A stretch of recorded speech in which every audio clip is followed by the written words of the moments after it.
లవ్లు ఉన్నప్పుడు పేరెంట్స్ కి తెలియకుండా తిరిగినాము, పెళ్ళైనాక ఇగో స్తవ్యానికి తెలియకుండా స్తవ్యం లేకుండా తిరుగుదామని చెప్పేసి బయటకు వచ్చినాం మేము. అదేంటిది అని చెప్పేసి అనుకుంటున్నారు కదా, చింటూ నేను ఇద్దరమే టైం స్పెండ్ చేసి ఎన్ని రోజులు అయిందో అట్లా షాపింగ్కి వెళ్ళడం, లంచ్కి వెళ్ళడం, డిన్నర్కి వెళ్ళడం. సో బాగా మిస్ అవుతున్నాం మేము ఆ రోజుల్ని. సో ఈ రోజు స్తవ్యాన్ని డే కేర్ పంపించి మేము ఇద్దరమే టైం స్పెండ్ చేద్దాం అని చెప్పేసి అనుకుంటున్నాం. అందుకే ఈ రోజు స్తవ్యాన్ని గబగబా రెడీ చేసి స్తవ్యంతో పాటు మేము కూడా రెడీ అయిపోయి డే కేర్ లో స్తవ్యాన్ని దించేసి మేము అట్లా బయటకు వెళ్దామని చెప్పేసి అనుకుంటున్నాం. ఎక్కడెక్కడికో కాదు, దగ్గరలో ఉన్న స్టోర్స్ కి అట్లా షాపింగ్ కి సింపుల్ గా అట్లా టైం స్పెండ్ చేద్దామని చెప్పేసి అనుకుంటున్నాం.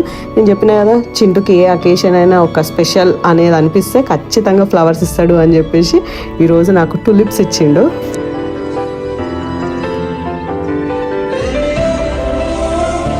ఇక్కడ పక్కనే ఉన్న వాల్మార్ట్కి వచ్చినాం ఫస్ట్. ఇక్కడ సాఫ్ట్ టాయ్స్ అన్ని సేల్లో ఉన్నాయి, నీకోసం నచ్చింది ఒకటి తీసుకో నా గిఫ్ట్ అని చెప్పేసి అన్నాడు. నాకంటే కూడా స్తవ్యానికి చాలా నచ్చుతాయి ఇవి అని చెప్పేసి చూస్తున్నా. మా పుంజుగానికి పుంజు ఫైనల్ గా ఇది సెలెక్ట్ చేసుకున్నా.